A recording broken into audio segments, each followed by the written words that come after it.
네, 오늘은 제목이 좀 무섭습니다.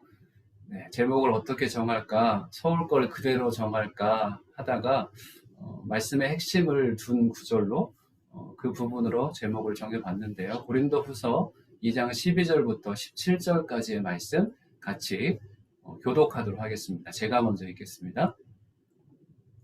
내가 그리스도의 복음을 위해 드로아에 갔을 때 주 안에서 내게 문이 열렸습니다.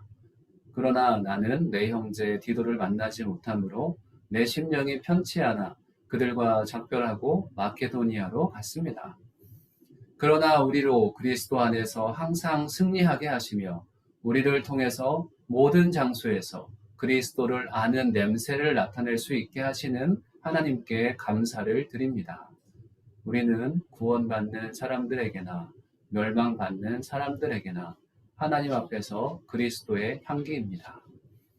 그러나 어떤 사람들에게는 죽음에 이르게 하는 죽음의 냄새나 어떤 사람들에게는 생명에 이르게 하는 생명의 냄새입니다. 누가 이런 일들을 감당할 수 있겠습니까? 같이 읽습니다. 우리는 많은 사람들처럼 하나님의 말씀을 혼탁하게 하지 않고 오직 진실한 마음으로 하나님께서 보내신 사람답게 그리스도 안에서 하나님 앞에서 말하고 있습니다. 아멘. 잠깐 기도하겠습니다. 살아계신 주님 감사합니다. 이 시간도 저희 가운데 함께하여 주시고 특별히 주의 말씀을 듣게 하여 주시니 감사합니다. 전하는 자나 듣는 자나 모두가 하나님의 말씀을 듣게 하여 주시고 그 말씀으로 우리가 온전히 주님 닮아가게 하시고 그리스도의 향기가 우리를 통해서 나타날 수 있도록 인도하여 주옵소서. 감사드리며 예수님의 이름으로 기도드렸습니다. 아멘. 할렐루야.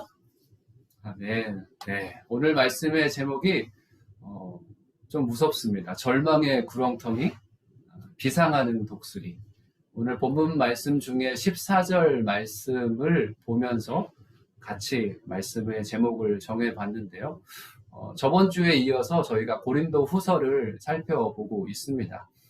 고린도 교회에 대해서 우리가 잠깐 설명을 했지만 고린도 교회는 사도 바울이 정말 애정을 쏟았던 에베소 다음으로 더 많은 많은 시간들, 에베소보다는 적지만 많은 시간들을 보내서 교회를 개척한 그 장소입니다.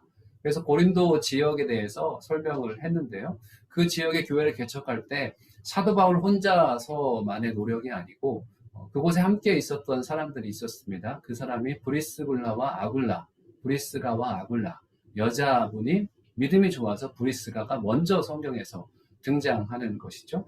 믿음의 동역자들과 함께 교회를 개척해 열심히 전도하고 회당장 아리스보 그 해당장의 지입을 통해서 또 구원이 확장되는 것을 보게 됩니다. 그만큼 사도 바울이 에베소만큼 많은 애정을 쏟았던 교회가 고린도 교회이죠.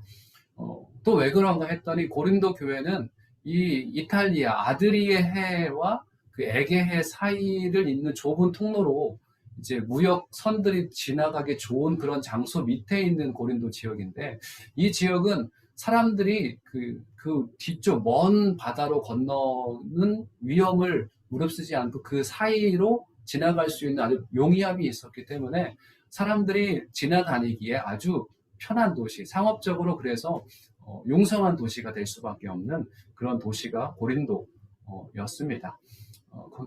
사람들이 많이 지나다니는 곳이었기 때문에 여러 민족들이 있었고 사도 바울도 그것을 캐치했기 때문에 선교 전략적으로 참 중요한 지역이다라고 고린도를 아마 더 정성을 들여서 애정을 가지고 사역을 했을 것입니다.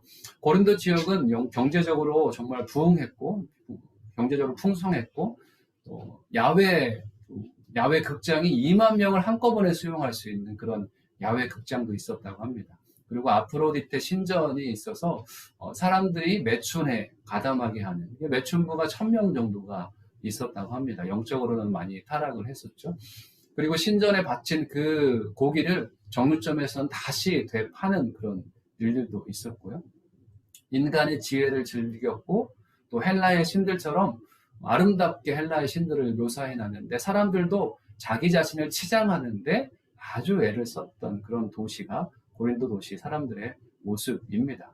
그리고 웅변가들도 있었어요. 지금처럼 많은 사람들이 외치고 있죠. 유튜브 상에서 많은 웅변가들이 있고 많은 사람들이 그런 지식, 세상적인 지식을 추구하는 그런 장소가 고린도였습니다.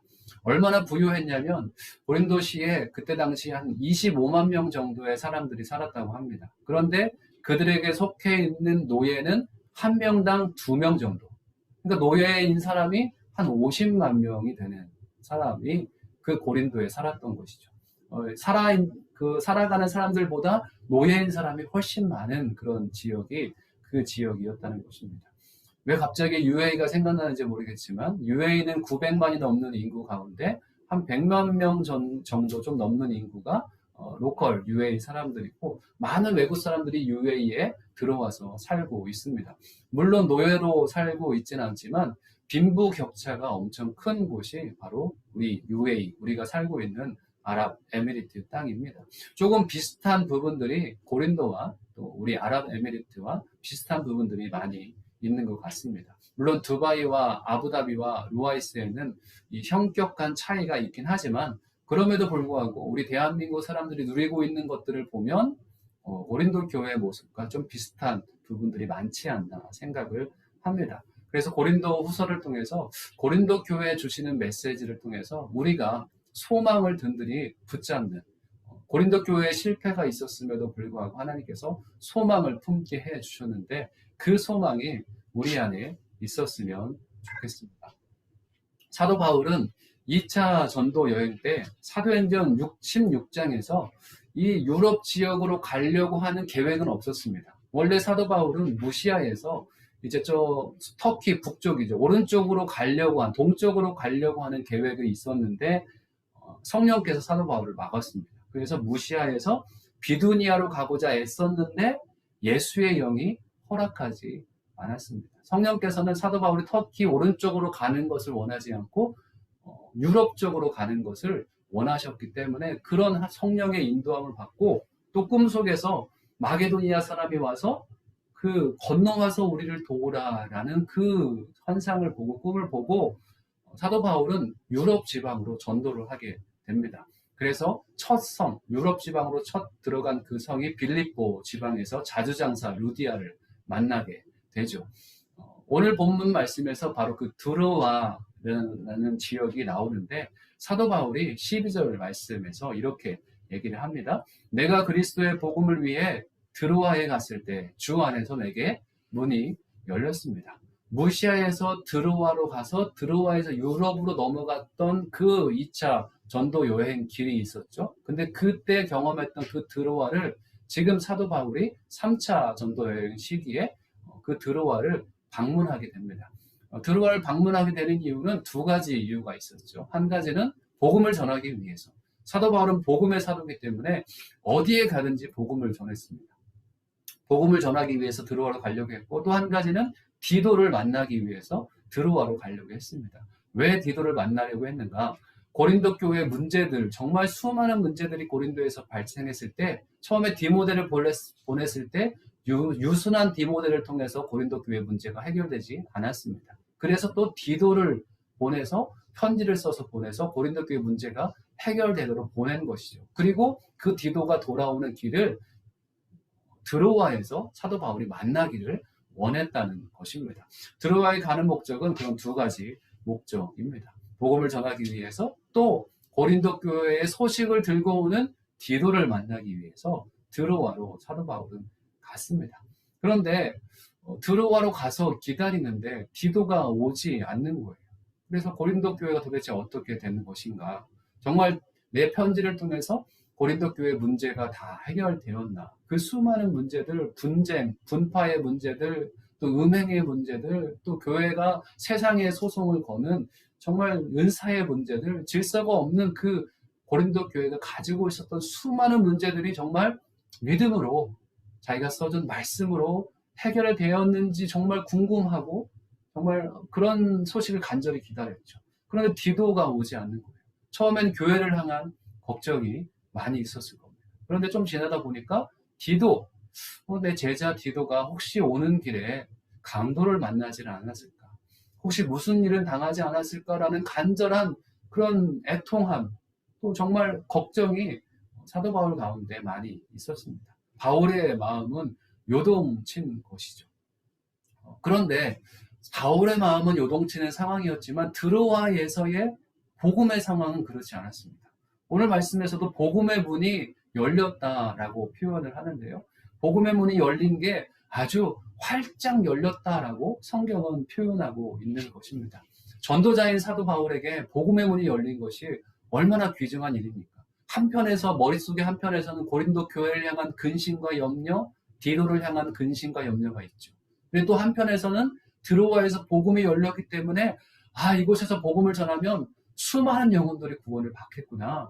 세상의 영으로 혼미한 심령을 밝혀주시는 그 하나님의 능력이 이곳에 정말 놀랍게 나타나겠구나 라고 사도 바울 한쪽에서는 그런 기대가 있었겠죠. 그런데 사도 바울의 마음은 너무나 복잡합니다. 복음을 전할 수도 없고 고린도 교회의 문제가 자기 자신을 완전히 엄습하는 것 같고 이 정말 거기에 장악당하는 것 같은 그런 모습을 사도 바울이 보이고 있습니다. 저는 이 말씀을 보면서 루아이스에 이런 일이 있었으면 좋겠습니다. 복음 전도자로 사도 바울에게 드로아에서 복음의 문이 활짝 열렸다라고 얘기를 했는데 이 루아이스 땅에 복음의 문이 활짝 열리길 주님의 이름으로 축복합니다. 바라카 땅에도 복음의 문이 열렸습니다. 그런데 아직도 수많은 믿는 분들이 예배하지 못하고 있어요. 예배의 문이 활짝 열리기를 주님의 이름으로 축복합니다. 이 루아이스 땅에도 믿는 자들이 예배하지 못하는 분들도 많이 있고 아직 믿지 않는 자들도 많이 있습니다. 한국 사람뿐만 아니라 외국에서 온 수많은 지체들이 아직 하나님을 모르고 예배하지 않고 있습니다. 루아이스 오늘의 교회를 통해서 루아이스 땅에 복음의 문이 활짝 열리기를 주님의 이름으로 축복합니다. 그리고 또 한 가지 소원은 함께 예배하는 우리들에게 복음의 문이 활짝 열렸으면 좋겠습니다. 로마서를 사도 바울이 썼잖아요. 로마서는 믿지 않는 자들에게 쓴 서신이 아닙니다. 로마서는 믿는 자들에게 복음의 진정한 그 복음의 중심 핵심이 그들에게 다시 깨달아져야 하겠기에 사도 바울은 깊은 더 구원의 확신을 갖고 믿음에 이르게 하기 위해서 성도들을 향해서 로마서를 썼습니다. 우리에게도 복음의 문이 활짝 열려야 됩니다. 그래서 내 안에 예수께서 가득 우리를 지배해 주셔야 되는 것이죠. 우리가 주님을 신뢰하는 것이 너무나 작은 부분이 아니라 주님께서 나를 온전히 다스려 주시는 그 정도까지 복음의 문이 활짝 열리는 은혜가 있기를 주님의 이름으로 축복합니다. 복음의 문이 열렸지만 사도 바울은 복음을 전하는 것을 힘쓸 수 없었습니다. 왜냐하면 그의 머리 가운데는 고린도 교회를 향한 근심과 염려가 가득했기 때문에 그렇습니다. 그래서 13절 말씀에 이렇게 표현합니다.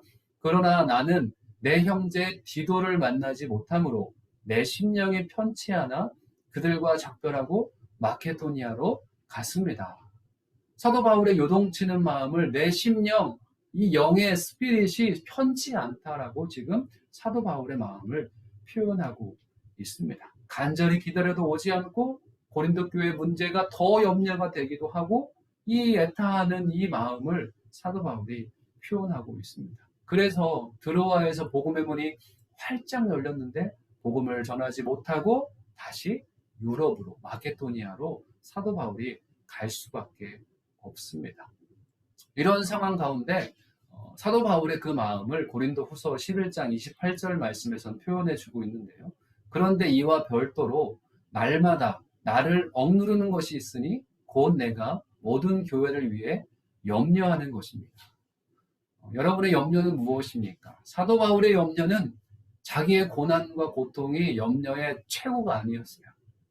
11장 28절 그 앞에 보면 사도 바울이 당한 그런 엄청난 어려움들이 표현되어 있는데요. 그런데 자기를 억누르는 것이 그런 것들이 아니라 내가 교회를 향해서 염려하는 것이 사도 바울 중심 가운데 가장 근심과 그런 걱정이 그 교회를 향한 염려였다는 것입니다. 왜 그랬을까요? 사도 바울은 교회를 염려하는 것만큼 교회를 사랑했기 때문에 그렇습니다. 그래서 복음의 문이 활짝 열렸는데도 불구하고 그곳에서 저 복음을 전하지 못하고 유럽, 마게도니아 땅으로 갈 수밖에 없었습니다.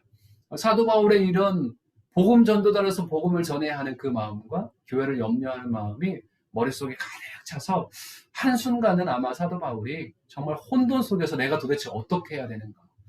복음의 문이 열렸는데 이 사람들도 복음이 필요한데 라고 전해야 되는가? 아니면 고린도 교회 소식이 들리지 않으니까 빨리 가서 고린도 교회에 대한 소식을 듣고 뭔가 대처를 해야 되지 않는가? 카오스처럼 헤어나오지 못하는 사도 바울의 마음이 여기에 담겨 있습니다. 이런 답답한 상황을 사도 바울이 경험하고 있는 것이죠. 사도 바울은 고린도서 11장 23절, 27절 말씀, 아까 28절 읽었던 그 전 말씀에 보면 사도 바울은 엄청난 고난을 겪었습니다.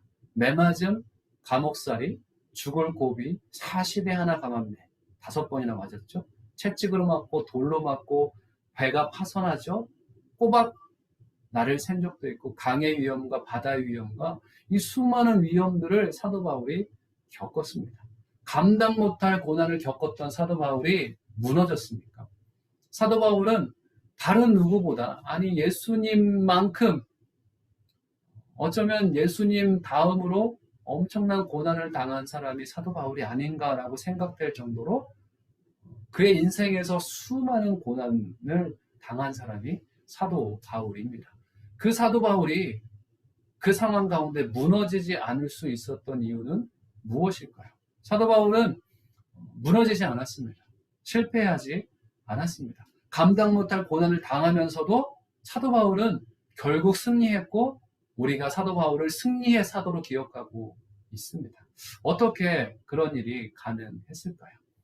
어떻게 가능했냐면 오늘 본문 말씀을 통해서 알 수 있습니다. 사도 바울은 특별한, 아주 스페셜한 믿음의 도약을 한 하나님의 사람이었기 때문에 그렇습니다. 오늘 본문 말씀의 암송 구절인데요. 14절 말씀은 여러분이 이번 예배가 끝나면 한번 이번 주에 암송하셨으면 좋겠습니다. 우리 14절 말씀 한번 같이 읽도록 하겠습니다. 우리로 그리스도 안에서 항상 승리하게 하시며 우리를 통해서 모든 장소에서 그리스도를 아는 냄새를 나타낼 수 있게 하시는 하나님께 감사를 드립니다.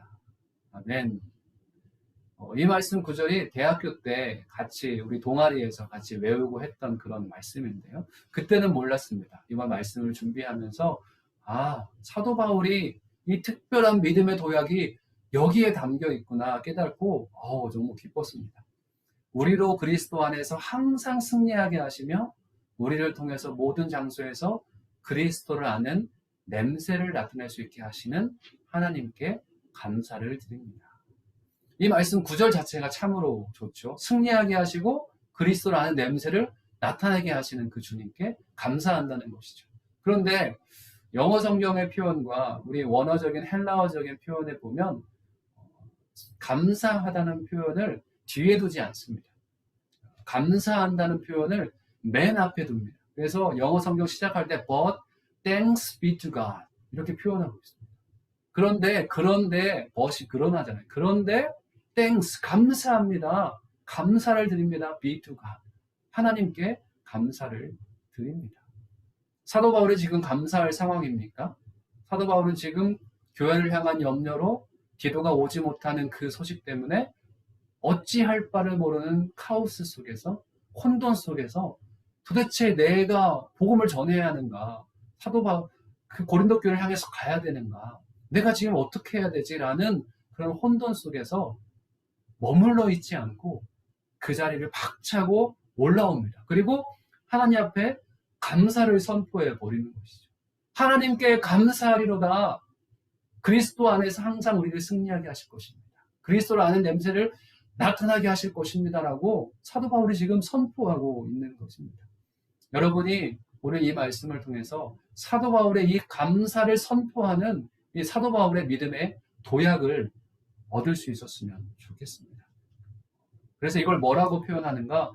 burst out in thanksgiving.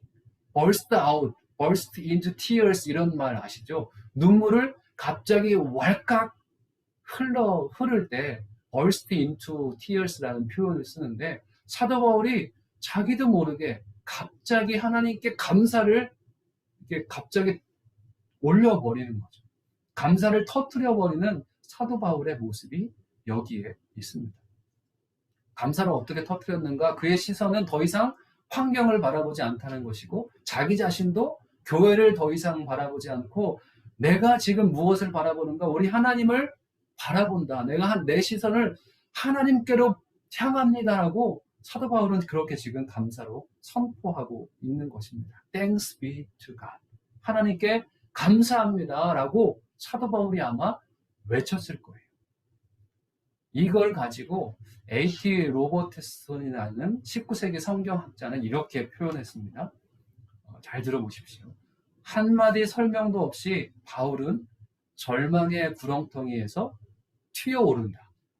그리고 기쁨의 경지까지 새처럼 단숨에 날아오른다. 그는 독수리처럼 높이 솟아오른다. 13절과 14절은 너무나 다릅니다. 사도 바울이 근심 염려하고 있는 상황에서 14절 말씀에서 갑자기 하나님 앞에 감사를 고백하는 거죠. 한마디 설명도 없이 바울은 절망의 구렁텅이에서 튀어오르는 거죠. 그리고 기쁨의 경지, 그 높은 경지까지 새처럼 단숨에 날아오른다. 그는 독수리처럼 높이 솟아오른다. 19세기의 이 성경학자는 사도 바울의 이 상황을 이렇게 표현한 것입니다. 이번 주에 제가 한 소망의 말씀 한 구절을 요즘에 계속 암송하고 있는데, 지난주 말씀 중에서 고린도후서 1장 9절 말씀을 암송했습니다. 우리는 마음에 사형 선고를 내려야 했습니다. 그렇게 된 것은 우리 자신을 의지하지 않고 죽은 사람들을 살리시는 하나님만 의지하도록 하기 위함이었습니다.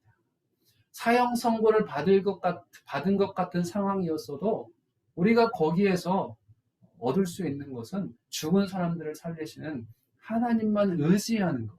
우리가 하나님만 의지하도록 하기 위해서 때로는 하나님께서 우리에게 사형 선고를 받은 것 같은 상황도 주신다는 것입니다.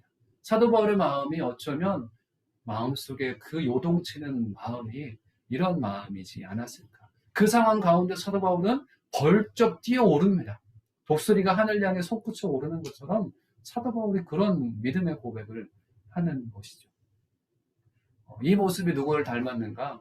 예수님을 닮았습니다. 사형 선고를 받은 것도 절망인데 진짜 죽었다면 얼마나 절망스럽겠습니까?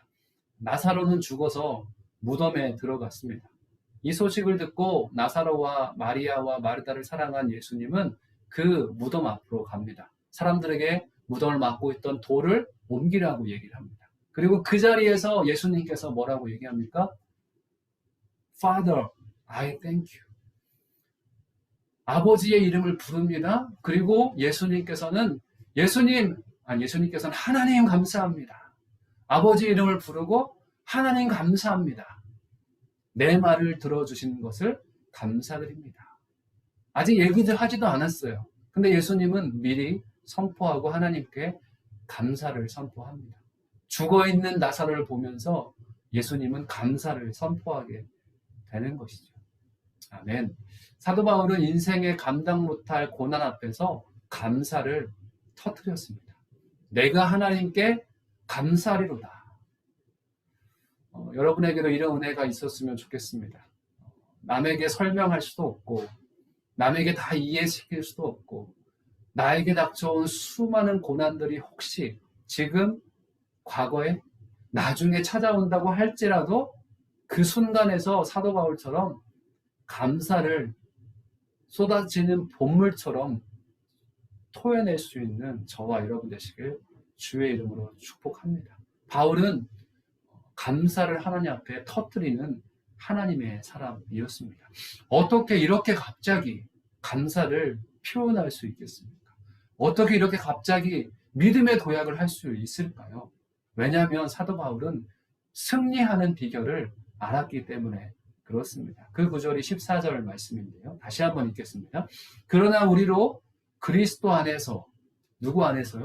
그리스도 안에서 항상 승리하게 하시며 우리를 통해서 모든 장소에서 그리스도를 아는 냄새를 나타낼 수 있게 하신 하나님께 감사를 드립니다.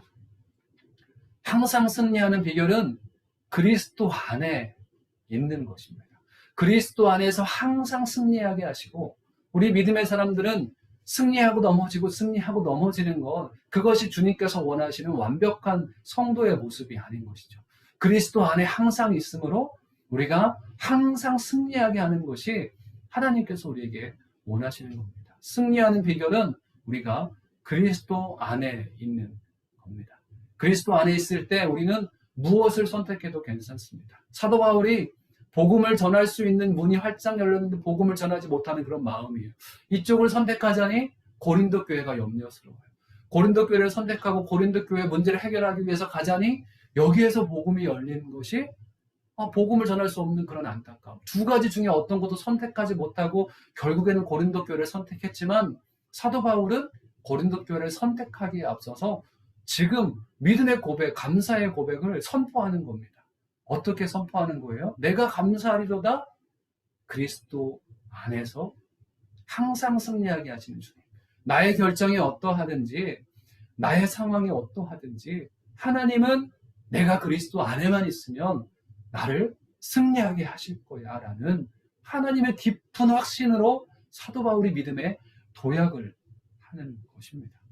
얼마나 사도 바울의 이 믿음의 도약이 훌륭한지 하나님께서 사도 바울을 귀하게 쓰신 이유가 있는 것 같습니다. 주님 안에 있으면 우리가 왼쪽으로 가든지 오른쪽으로 가든지 전혀 문제가 되지 않는다는 것이죠.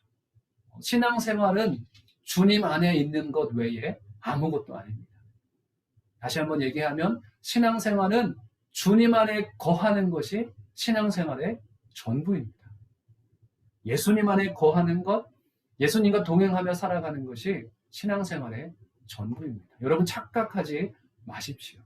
신앙생활은 무언가 선한 일을 하고 좋은 것을 하고 내가 애쓰고 노력하는 것이 아니라, 신앙생활하는 것은 가장 중요한 것이, 신앙생활의 핵심은 예수님 안에 거한다는 것입니다. 여러분은 예수님 안에 거하십니까? 예수님이 여러분을 얼마만큼 다스려 주고 계십니까? 남북전쟁의 일화를 아시죠? 참모가 링컨 대통령께 물었다고 하죠. 하나님께서 남군 편일까요? 북군 편일까요? 북군이 밀리고 있는 상황에서 하나님이 자기 편이 되기를 원하는 마음에서 그런 질문을 했다고 합니다. 그런데 링컨 대통령의 말은, 그 링컨의 대답은 전혀 그런 대답이 아니었습니다. 어떻게 하면 하나님이 우리 편인가 아닌가가 중요한 것이 아니고, 내가 우리 북군을 하나님 편에 설 수 있도록 어떻게 하면 그 하나님 편에 설 수 있게 할 것인가가 링컨의 가장 큰 마음이었습니다. 하나님이 우리 편이 되게 하기보다는 내가 하나님 편에 되는 거죠. 내가 그리스도 안에 거하면 다른 문제들이 아무런 문제로 다가오지 않는다는 것입니다.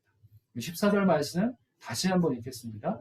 그러나 우리도 그리스도 안에서 항상 승리하게 하시며 우리를 통해서 모든 장소에서 그리스도를 아는 냄새를 나타낼 수 있게 하시는 하나님께 감사를 드립니다. 우리가 그리스도 안에 있으면 항상 우리를 승리하게 하십니다. 그리고 모든 장소에서 그리스도를 아는 냄새를 나타낼 수 있게 하실 것입니다. 사도 바울의 이 승리에 대한 부분과 냄새의 비유는 로마 시대 전쟁에서 승리했던 개선 장군의 그런 행렬, 퍼레이드죠. 그런 행렬을, 그런 배경을 두고 설명한 것입니다. 개선 장군이 승리해서 로마시로 들어왔을 때 이제 승리의 행진을 하는 것이죠. 그때 포로들도 그곳에 함께 있었고 그 전쟁의 영웅들도 다 함께 있었고, 그리고 승리한 장수에게는 이 승리의 행렬이 너무나 영광스러운 일이었죠. 그런데 패전했던 그런 포로들에게는 아주 수치스러운 일이었을 것입니다. 그런데 그 행렬에는 적국의 포로된 자, 적국의 포로도 있었고, 그 행렬에는 아군이었는 로마 군대였던 사람들이 전쟁하다가 다른 나라의 포로로 잡혀가서 다시 승리를 맛보고 회복되어 돌아온 포로였던 아군들도 같이 있었다고 합니다. 우리가 그리스도 안에 있으면 우리는 항상 승리한다라고 사도 바울이 말씀을 했지만 우리의 믿음 생활이, 신앙 생활이 녹록하지 않습니다. 그래서 우리는 패전할 때도 있는 것 같습니다. 영적인 싸움에서 실패할 때도 있는 것 같습니다. 예수님께서 대장 되어주시고 우리가 예수님 안에 있으면 언제나 승리하지만 우리의 믿음의 연약함으로 인해서 우리가 때로는 실패해서 저 적국의 포로로 끌려갈 때도 있다는 것입니다. 그런데 우리가 그때 감사했으면 좋겠습니다. 왜냐하면 예수께서는 이미 승리하셨고 예수께서는 최후 승리를 하실 것이기 때문에 우리가 포로 되었을지라도 우리를 구원해내서 그 개선 행렬에 우리도 동참하게 만들어 주신다는 것입니다. 포로된 삶에서 우리를 해방하신 분이 우리 예수님이시고 이미 우리는 승리의 행전을 지금 살아가고 있습니다. 동일한 승리의 기쁨을 맛보게 해주시는 분이 우리 예수님이시라는 것입니다. 또한 모든 장소에서 그리스도를 아는 냄새를 나타낼 수 있다라고 말씀을 했는데요.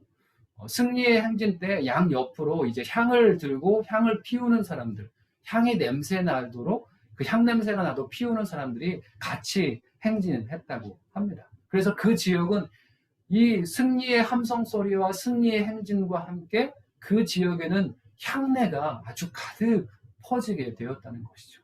그래서 그걸 바울이 이 냄새를 15절 말씀에서 이렇게 표현합니다. 우리가 바로 그리스도의 향기라고 얘기합니다.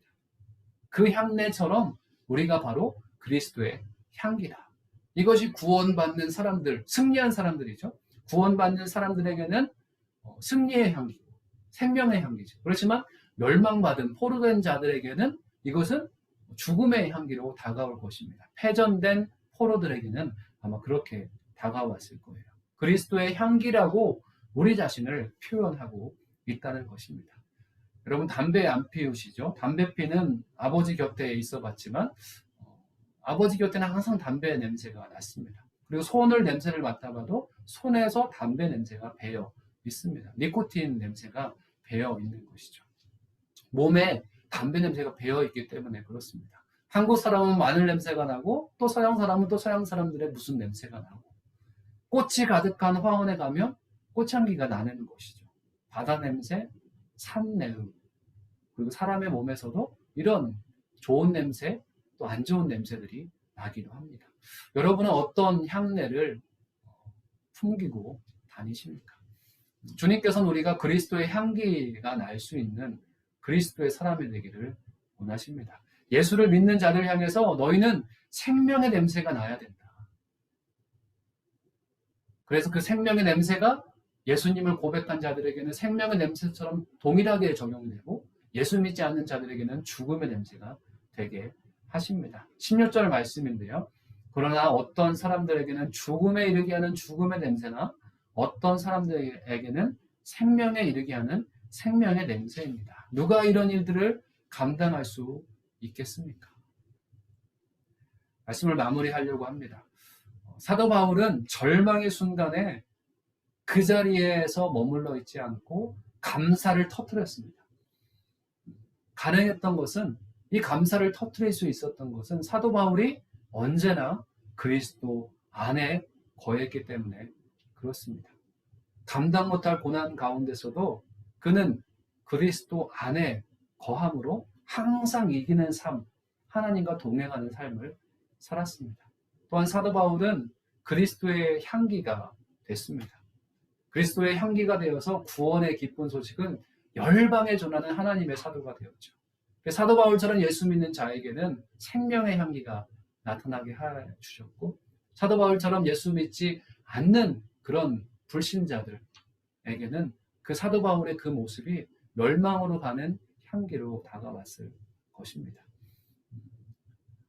믿음으로 축복합니다. 여러분은 절망의 구렁텅이에서 새처럼 비상할 수 있는 믿음이 있는 저와 여러분이 됐으면 좋겠습니다. 그리고 그리스도의 향기가 되어서 많은 사람들에게 그 향기를 전달해 줄 수 있는 하나님의 사람이 되시길 주님의 이름으로 축복합니다. 함께 기도하겠습니다. 살아계신 아버지 하나님 감사합니다. 사도 바울이 이러지도 저러지도 못하는 상황 가운데 이것을 선택하면 교회가 염려스럽고 복음이 전할 상황이 닥쳤는데 복음을 전하지 않으면 복음을 전하지 않은 그 마음의 안타까움, 그 여러 가지 요동치는 상황 가운데 있었지만 그 상황에서 사도 바울은 침체되거나 절망하지 않았습니다. 그 상황에서 언제나 우리와 함께 하시는 하나님으로 인해서 하나님 앞에 믿음의 도약, 하나님 앞에 감사를 터뜨린 하나님의 사람이 되었습니다.